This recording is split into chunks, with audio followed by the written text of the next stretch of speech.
త్రేతాయుగంలో అప్పుడు పాలించే క్షత్రియులు, ఈ రాజులు ఎవరైతే ఉన్నారో వాళ్ళందరిలోనూ చాలా చేంజెస్ వచ్చాయి. బ్రాహ్మణులందరినీ అవమానించడము, వారి యజ్ఞాలను ధ్వంసం చేయడము, అలాగే ప్రజలను దండించడము, అవమానించడము, పురాణ గాథలను వీటన్నిటినీ వాళ్ళ అనుగుణంగా మార్చేయడము, పురాణాలన్నింటినీ మార్చేసి వాటిని ధ్వంసం చేసి మన రాజులైన క్షత్రియులే ఇలా అన్యాయాలను, అధర్మాలను తలపెడుతూ ఉన్నారనమాట. అలాగే వారందరిలోనూ అహంకారం పెరిగిపోతూ ఉన్నది. సో ఈ రాజుల వల్ల పీడితులైన ఋషులు, మహర్షులు, ప్రజలు ఇలా చాలామంది ఎన్నో బాధలకు గురవుతున్నారు. అధర్మం పెరిగిపోతూ ఉందన్నమాట. ఇదంతా చూస్తున్న మహర్షులు కొంతమంది, అలాగే దేవతలకు కూడా శ్రీ మహావిష్ణువుని సమీపించి శ్రీ మహావిష్ణువుని విన్నవించుకుంటారనమాట. ప్రభు, ఈ క్షత్రియులందరూ కూడా చెడ్డవారైపోతున్నారు, వీళ్ళందరిలో కూడా అధర్మం పెరిగిపోతుంది, కాబట్టి వీళ్ళందరి నుంచి మమ్మల్ని రక్షించండి అని మహర్షులు, అలాగే దేవతలు వీళ్ళందరూ కూడా ప్రజల తరపున మహావిష్ణువుని వేడుకుంటారనమాట. అప్పుడు శ్రీ మహావిష్ణువు వాళ్ళకి ఇలా చెప్తాడనమాట, నేను త్వరలో భూమి మీదకి వస్తాను ఒక అవతారాన్ని దాల్చి, ఆ తర్వాత ఈ క్షత్రియ వంశంలో ఉన్న చెడ్డవారందరినీ సంహరించేస్తాను అని చెప్తాడనమాట. సో ఈ విధంగా 6వ అవతారమైన పరశురాముని అవతారంలో శ్రీ మహావిష్ణువు భూమి మీదకి రావడం అయితే జరుగుతుంది.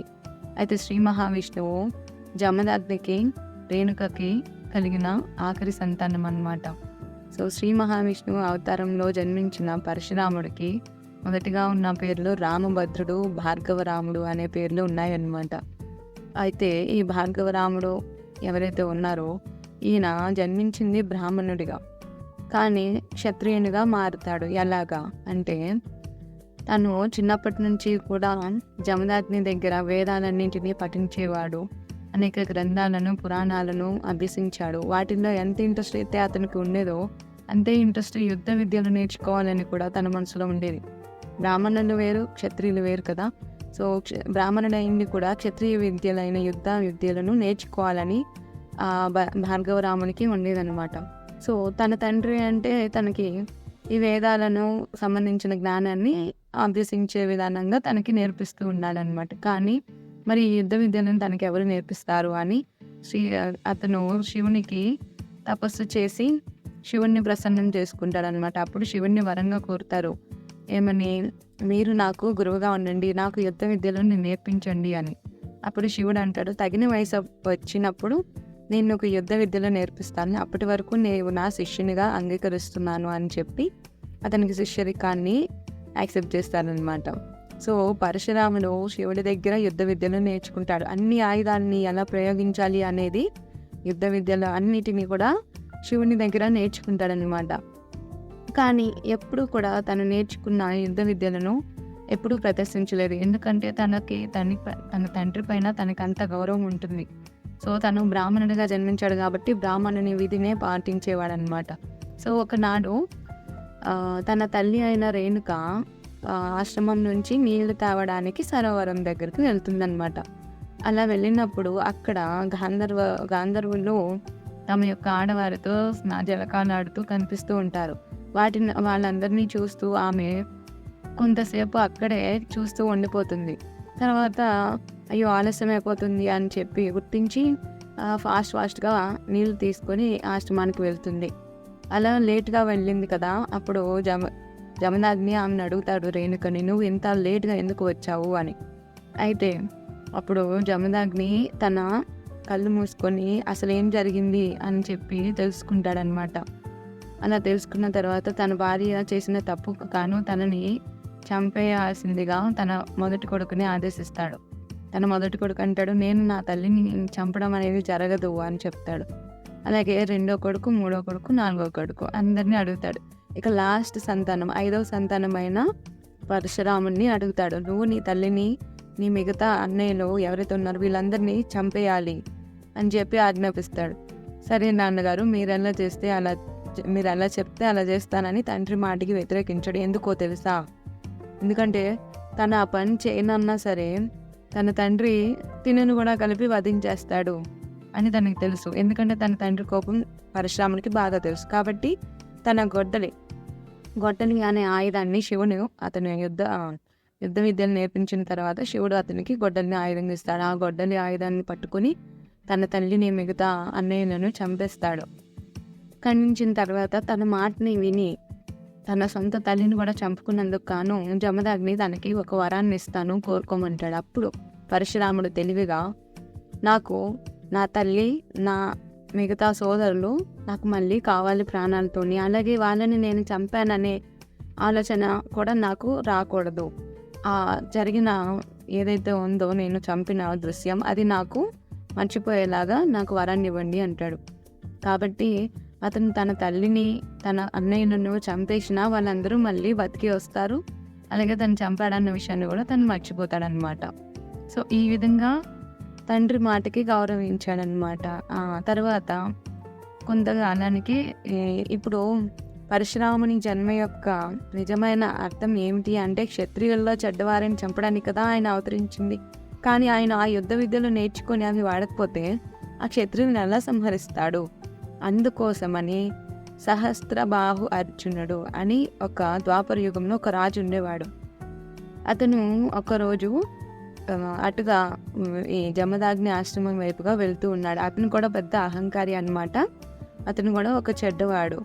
తనకి అన్ని 1000 చేతులు ఉన్నాయని గర్వంతో తను చాలా దుష్కార్యాలను చేస్తూ ఉన్నాడు. ఒకరోజు జమదాగ్ని ఆశ్రమం వైపుగా వెళ్తూ అటుగా వస్తున్న అతన్ని చూసి జమదగ్ని అతన్ని ఆశ్రమానికి ఆహ్వానిస్తాడు. వాళ్ళు ఏది కోరితే అది వాళ్ళకి తన ఆశ్రమంలో ఉన్న కామధేనువుని అడిగి వాళ్ళకి ఇస్తూ ఉంటాడనమాట. ఆ కామధేనువుని చూసిన సహస్రవాహ అర్జునుడు నాకు ఆ కామధేనువు కావాలి అంటాడు. ఇప్పుడు జమదగ్ని అంటాడు, లేదు మేము ఈ కామధేను వల్లనే ఈ ఆశ్రమంలో బతుకుంటున్నాము, ఇంతమంది ఆశ్రయం ఉన్నారంటే అది కామధేను వల్లని, అది మాకు భగవంతుడు ఇచ్చిన వరం, మేము దానిని ఇవ్వలేము అంటారు. కానీ ఆ అర్జునుడు అక్కడి నుంచి దాన్ని తీసుకొని వెళ్ళిపోతారనమాట. దాన్ని తీసుకొని వెళ్దాం చూసి ఇదంతా పరశురాముడు బయటికి వెళ్ళి వచ్చేలోపు జరుగుతాయి.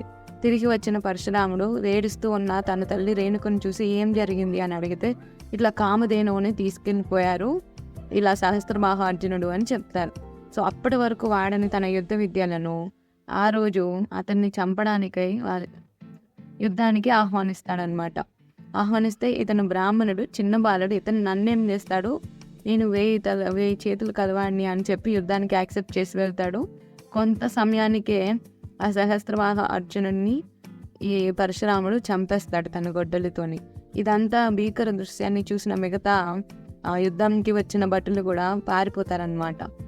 సో అలా అతను సంహరించి తిరిగి వచ్చిన తర్వాత జమదగ్ని అంటాడు, నీవు చేసిన పాపాలన్నింటినీ కడుక్కోవడానికి నీవు వెళ్ళి అన్ని నదుల్లోనూ కూడా స్నానం ఆచరించి నువ్వు శుద్ధిపడిరా అని చెప్తాడనమాట. సో సరే తండ్రి మాటకి ఎదురు తిరగడు కదా, సరే శుద్ధి చేసుకుని వస్తానని తీర్థయాత్రలకు వెళ్తాడు. ఇలా వెళ్ళిన తర్వాత సహస్రబాహు అర్జునుడి యొక్క సంతానం ఎవరైతే ఉంటారో వాళ్ళందరూ దండెత్తి ఈ జమదగ్నిని చంపేస్తారనమాట.